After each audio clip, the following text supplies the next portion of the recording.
Hi, this is Dr. Robert Chao, and reporting from ULAR 2021, covering for Room Now. And today I'd like to share with you a very tricky and interesting topic called of enthesitis. We all know enthesitis is very unclear. And to me, if you're from New York or you've been to New York, I kind of correlate it to the Hudson River. You know, it's murky, it's uncomfortable, and God forbid you come in contact with it, you'll freak out. So this was a very interesting abstract that I want to talk about today, which is poster 0194, which focuses on enthesitis in psoriatic arthritis patients treated with adalimumab versus secukinumab.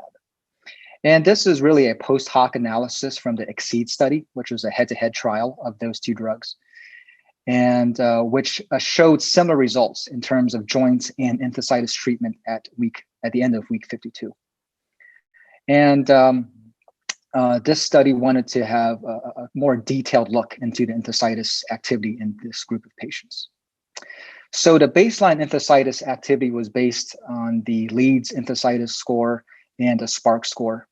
And they evaluated for resolution of enthesitis at weeks 24 or 52. And they also want to look at further evaluation of enthesitis resolution at week 52 based on the baseline severity of enthesitis. Furthermore, they wanted to evaluate relapse of enthesitis after full resolution of enthesitis. So in terms of methods and results, about 59% of the patients had enthesitis at baseline based on the Leeds index and 74 based on the SPARC index.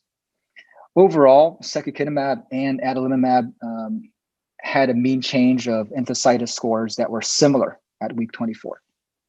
They also had a very similar rate of enthesitis resolution across both therapies. When they stratified for baseline enthesitis activity, they noticed that the achievement of enthesitis resolution were also similar across treatment groups. However, they also noticed that the achievement of resolution of enthesitis was lower in those with a higher baseline enthesitis score. And lastly, they noticed that relapse were low across both therapies, and the efficacy was similar as well. So overall, this showed us, again, something that we expected, which is a similar efficacy in both drugs.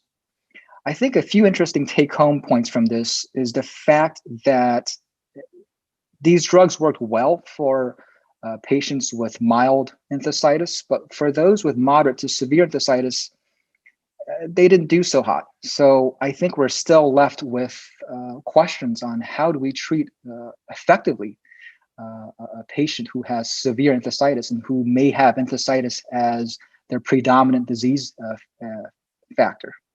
So, we still have a long way to go in terms of enthesitis management, and hopefully more data and more projects will come in the future.